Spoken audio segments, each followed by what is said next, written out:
Assalamualaikum warahmatullahi wabarakatuh. Alhamdulillah wa syukrulillah wa la hawla wa la quwwata illa billah. Asyhadu an la ilaha illallah wahdahu la syarikalah wa asyhadu anna Muhammadan abduhu wa rasuluh. Amma ba'du. Saudara sekalian, para pemirsa di mana saja berada, marilah pada kesempatan ini kita bersyukur kepada Allah Subhanahu wa taala. Kemudian bersolawat kepada junjungan kita Nabi besar Muhammad sallallahu alaihi wasallam. Izinkan pada kesempatan ini saya menyampaikan tausiah atau kultum dengan judul Menjadi Anak Soleh di Tengah Pandemi. Situasi kondisi pandemi COVID-19 jangan sampai menyurutkan kita, semangat kita untuk menjadi anak yang soleh. Jangan sampai menyurutkan kita untuk mendidik generasi kita menjadi generasi yang soleh. Dan anak-anak kita serta siswa-siswi kita menjadi anak yang soleh dan solehah. Bagaimana upaya kita untuk menjadikan anak-anak kita menjadi anak yang soleh itu? Oke, saya ingin menyampaikan yang pertama, yaitu peningkatan keimanan kepada Allah Subhanahu wa taala. Iman ibaratnya adalah akar atau pondasi kalau sebuah bangunan. Maka ini harus kuat, harus kokoh. Lalu bagaimana upaya kita? Yang pertama adalah dengan berusaha senantiasa belajar. Belajar dan terus belajar. Walaupun di tengah situasi pandemi ini kita harus terus belajar. Thalabul ilmi faridotun ala kulli muslimin. Mencari ilmu adalah kewajiban bagi kita setiap orang Islam.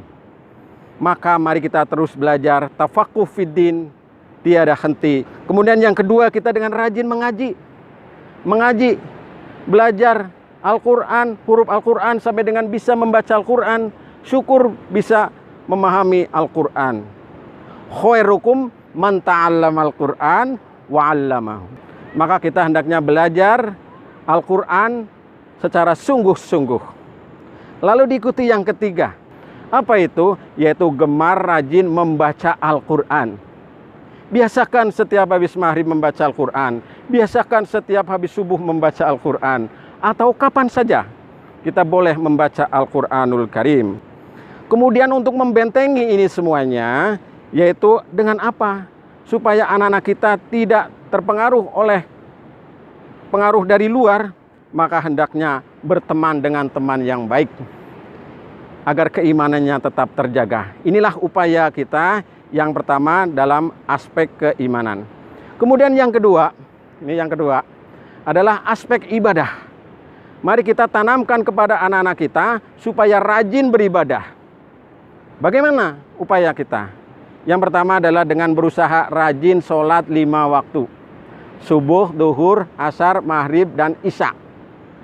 Harus senantiasa kita tunaikan dalam situasi kondisi bagaimanapun, kecuali yang ada halangan secara syar'i tentunya. Inna sholata tanha 'anil fakhsha'i wal munkar. Sesungguhnya sholat itu adalah mencegah dari perbuatan keji dan mungkar. Nah, ini harus dilakukan oleh anak-anak kita, generasi kita. Biasakan anak-anak kita rajin sholat 5 waktu, walaupun mungkin belum sempurna.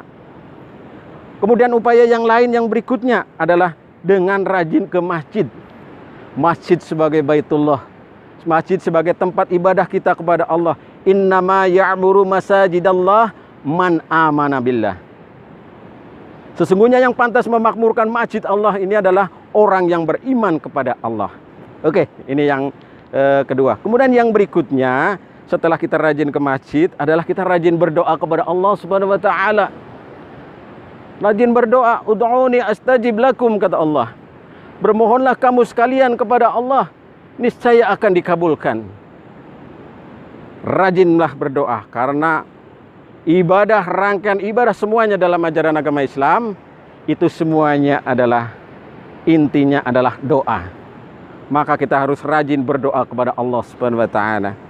Lalu untuk membentengi ini semuanya dalam aspek kaitannya dengan ibadah, apa yang harus kita lakukan? Menjauhi perbuatan maksiat.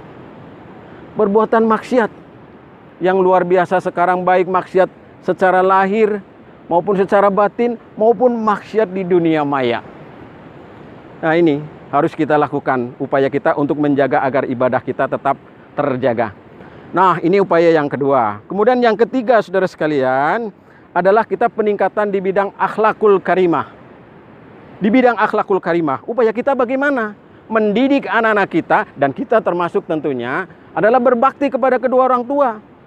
Wabil walidaini ihsana. Dan kepada kedua orang tua hendaknya berbuat baik. Baik perkataan, sikapnya, maupun yang lain. Dan tentunya doa kita kepada kedua orang tua jangan sampai lupa. Terutama habis sholat 5 waktu atau pada waktu-waktu mustajabah yang lain. Robbik fili boleh, Allahumma gfirli boleh. Robbik fili wali walidayya, warhamhuma kama rabbayani shaghira. Demikian untuk menjaga kita agar akhlaknya menjadi baik. Kemudian yang berikutnya upayanya apa? Supaya akhlak kita menjadi mulia, menjadi baik, adalah dengan menegakkan sifat-sifat mulia. Antara lain apa? Disiplin. Wal 'asr innal insana lafi khusr illal ladzina amanu wa 'amilus sholihat wa tawassaw bil haqqi wa tawassaw bis sabr. Demi masa, demi waktu, sesungguhnya manusia itu berada dalam kerugian kecuali orang-orang yang beriman, kemudian beramal soleh, dan senantiasa ingat mengingatkan dalam kebaikan dan kesabaran. Oke, ini antara lain. Kemudian adalah kejujuran. Anak harus dilatih jujur. Mulai dari kapan? Dari kecil. Jangan sampai kita berkata bohong kepada anak-anak kita. Nah, ini akan menuju kepada karakter kuat anak-anak kita. Kemudian upaya yang lain adalah dengan kita berusaha untuk menanamkan rasa tanggung jawab.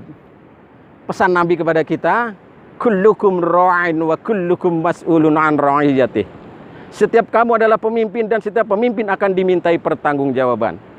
Nah, inilah diantaranya upaya kita, saudara sekalian, menjadikan diri kita, anak didik kita, anak kita di rumah menjadi anak yang soleh dan solehah. Insya Allah kalau ini kita lakukan, kita akan menjadi anak yang soleh dan anak-anak kita menjadi anak-anak yang soleh dan solehah. Mudah-mudahan tausiah yang sedikit ini bermanfaat khususnya bagi saya dan umumnya bagi para pemirsa di mana saja berada. Sekian, Assalamualaikum warahmatullahi wabarakatuh.